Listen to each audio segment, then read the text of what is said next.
Здорово, танкисты, всем привет, с вами Серега, с вами Индомит, и сегодня у нас очередной обзор танков нашей любимой игры Мир танков от Let's Game. Сегодня у нас на обзоре сверхтяжелый, прям немецкий танк, вот, майор Брехер, он же ВК-168-01, сверхтяж, и вы посмотрите, какой он огромный.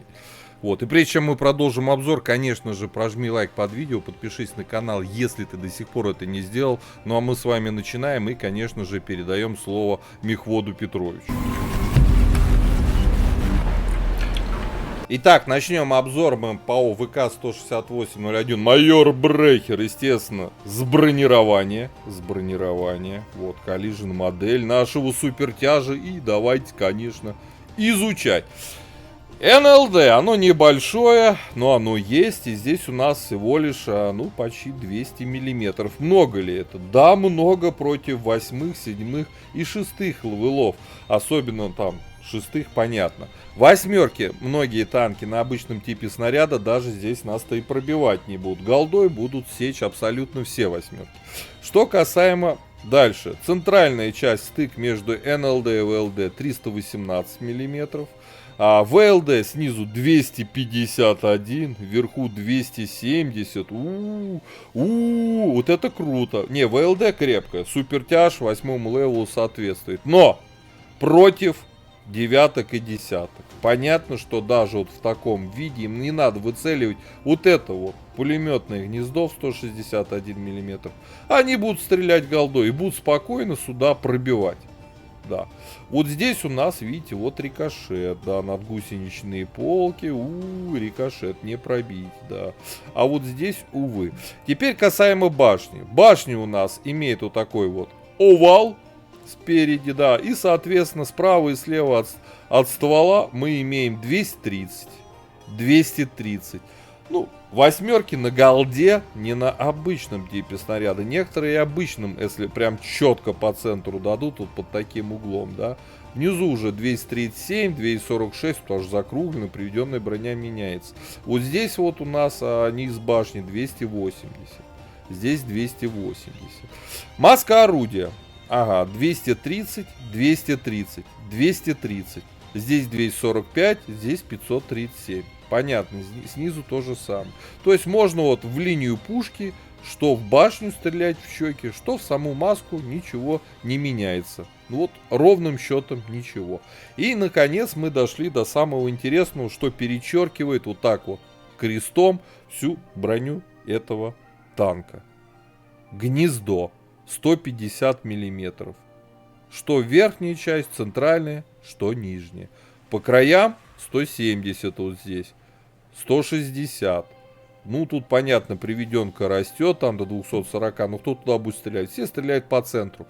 Ребята, и это гнездо мега огромное. Оно прекрасно выцеливается не только на среднем, но даже на большом расстоянии. Ну, а в ближнем бою вам абсолютно все будут стрелять только в него. Боковое бронирование 130, башня у нас 187, приведенки. Хорошо ли танкует от борта? Конечно, хорошо. Ну, глупый будет отрицать, что плохо. Даже здесь у нас, видели, сколько брони? 400, 281, 400. Короче, все не пробить. Не-не-не, нету слабых мест. За исключением вот подбашенного цилиндра. Его, конечно, слабо видно, но сюда можно пытаться стрелять. Там у нас мало, 219. Можно перекручивать борт и все равно не пробивается. Броня супертяж от борта, безусловно. В лоб вам будут стрелять сюда, сюда. Ну и 95% всех выстрелов будет ложиться вот сюда. Касаемо орудия. Пушка у нас на танке 8 уровня стоит от 9. Оп!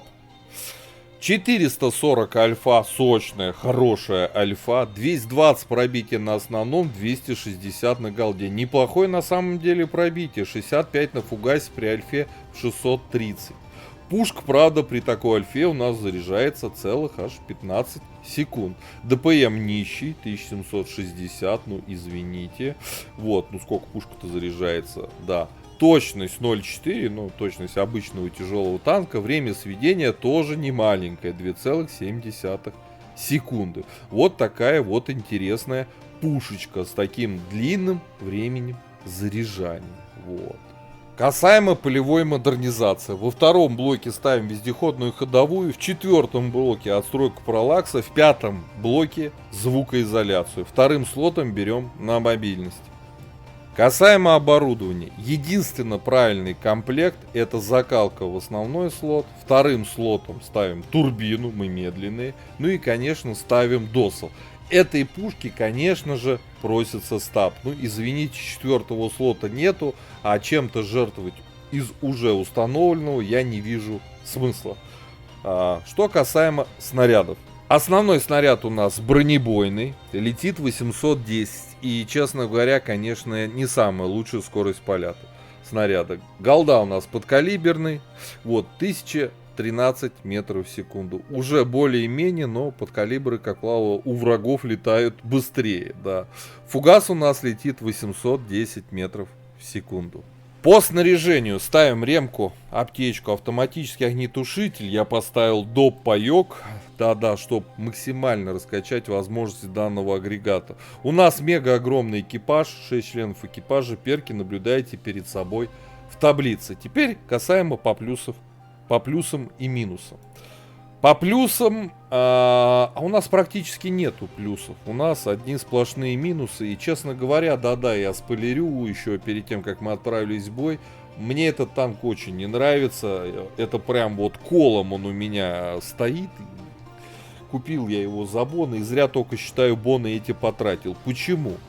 Что касаемо пушки, вопросов нет. На самом деле орудие интересно. Даже несмотря на то, что она долго заряжается. У нас есть минимально комфортные УВН. У нас приятная сочная альфа. Неплохое, в принципе, пробитие. На удивление, достаточно точное орудие на тяжелом танке. Вот сейчас 0.35, да. Нормальное сойдет время сведения. Вот. И, в принципе, стаба не сказать, что супер, но снаряды очень часто на этой машине прям летят в цель. По пушке вопросов в целом-то нету. А вот касаемо бронирования, да, ХП, кстати, сколько у нас в связке с броней?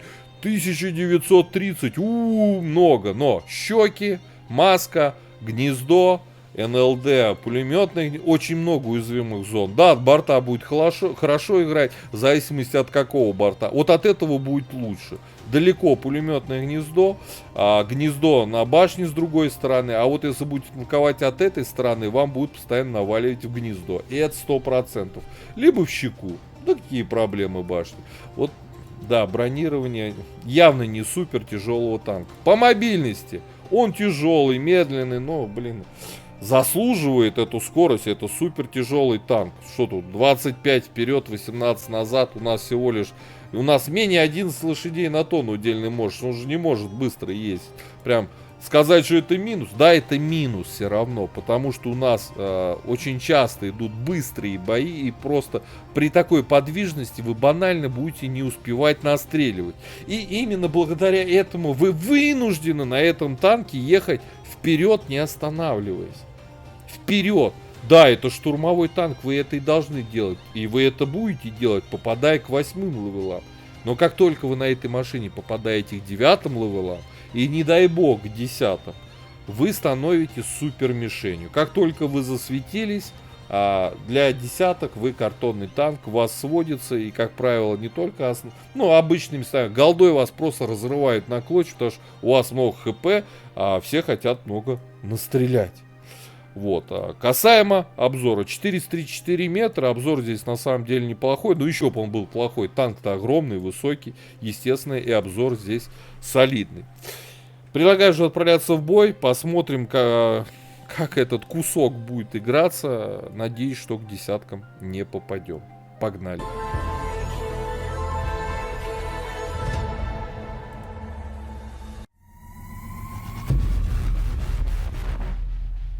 Ой-ой-ой-ой, беда, ребята. У нас обзор боя майор Брехер, сверхтяжелый типа. Немецкий танк 8-го левела, но, увы, мы попали в бой против 10-х левелов и 9-х. А для них мы ультра тонкая броня. Еще на 8-х левелах эта машина играется хоть как-то прискорбно возможно, но против десяток это магнит для снарядов. Это мое мнение. Сейчас, я думаю, бой нам это докажет. Существующий. Сейчас я вам устрою. Я заряжаю сразу голду, ибо, ну вы понимаете, но это жесть. Брони нет против десяток. Еле едет, еле ворочается. Вот критерии в этом бою. Это угнетение. Вот конкретный бой против десяток — это угнетение на этом танке.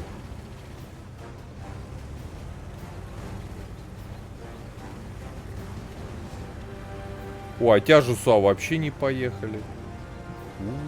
Как интересно. Как... Хорошо, хоть арты нет. Кстати.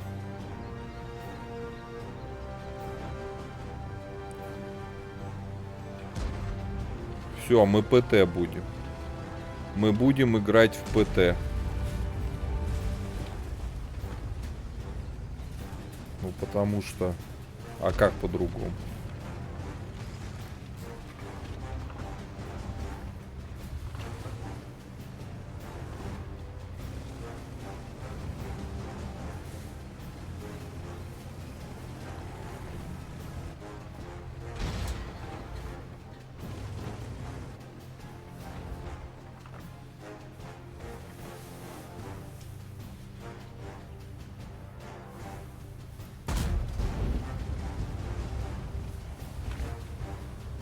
О, ПТшки мы теперь.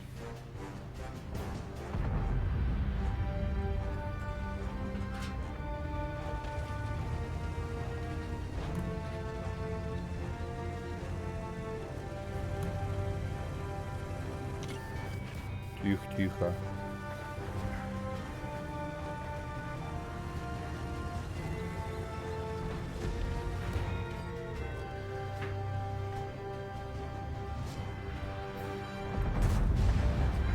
О, одного убили, но мой снаряд не успел долететь.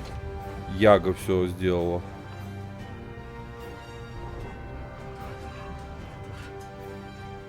Все сделала Яга.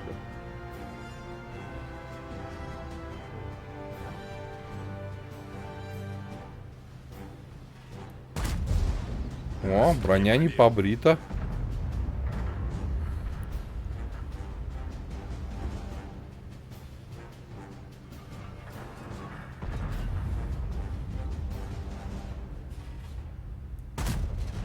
Ура! Урон дали десятки, ребят. Это наш единственный урон будет в этом бою.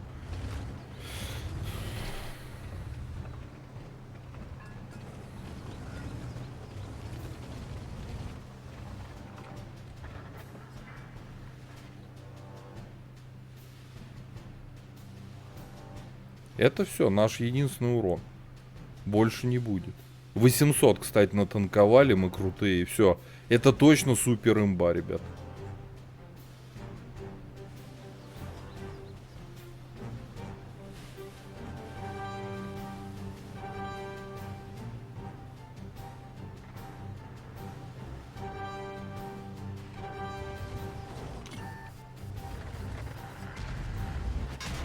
Вот, коня уже не танканули.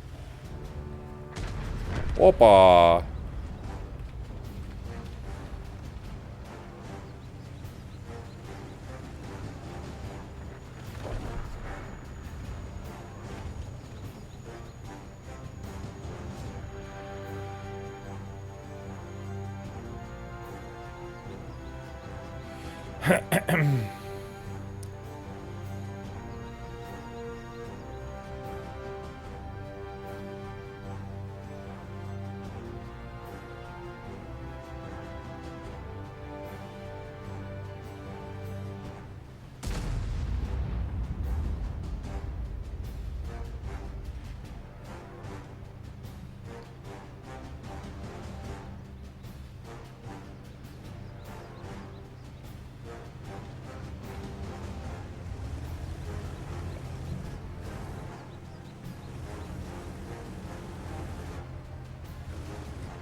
этим. Ура! Еще урона нанесли. 500 урона.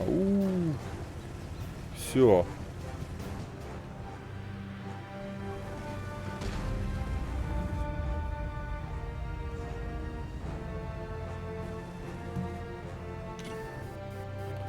Ура!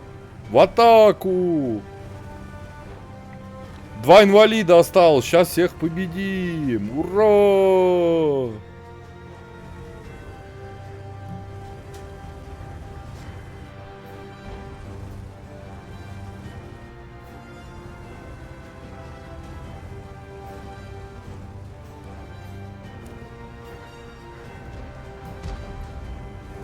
Ура!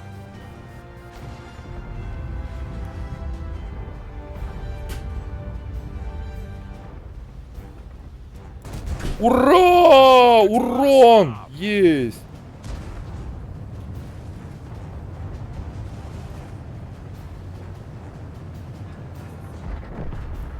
Ура! Еще урон! Ребят, 1,5К. Не, ну вы понимаете? Все, от Яги ты не скроешься, друг наш ситный.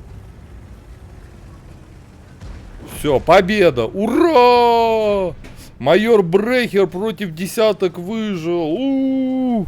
Круто, да. Случайно у нас попалась хорошая команда, и мы выжили. А так бы нас просто разорвали бы. Вот так вот. Это мое мнение. И оно неоспоримо. Так что, мужики, кусок дерьма. Это, конечно, танк для городских карт, безусловно. Безусловно. Кстати, что мы там по итоге боя? Мы хоть в топ-10-то зашли, интересно, ну-ка. Мы зашли в топ-10. Вот люди настреляли. И мы 1445, да. Господа, очень спорная машина. Как против 8-х левелов, подтвержу, играется нормально. Попадаете к девяткам, к десяткам, это просто боль, это магнит. Когда вас видит, вас начинает фокусить и в вас стрелять. И вас будут пробивать и убивать. Ребят, у кого есть в ангаре этот кусок ведра говна, не знаю даже как правильно, пишите свои комментарии, что вы думаете по поводу этой машины. Как по мне, лютое дерьмо. Просто лютое. Никому не советую, не тратьте ни боны. Я его за боны, кстати, по-моему, покупал. Да-да, за боны. А вы уж точно ни голду, ни боны на это не тратьте. Ну вы что, вы же умные люди. Вот, по 5-бальной системе за вот это гнездо, вот это вот гнездо на башне, за вот это пулеметное гнездо, да, за вот эти шикарные щеки, которые против 8-ок-то удар плохо держат, а против 9-ок уже боль, ну а 10-ки это просто ЛТшка. Вот, по 5-бальной системе поставлю 2 с минусом. Вот реальная оценка, которую заслуживает данный агрегат. Ребят, прожимайте лук, подписывайтесь на канал, а я вам говорю, до скорых встреч, пока. Поддержи брата-танкиста лайком под этим видео, подпиской на канал, ну и, конечно, прожми колокольчик, чтобы быть в курсе всех новых стримов и самых последних обзоров по нашей любимой игре.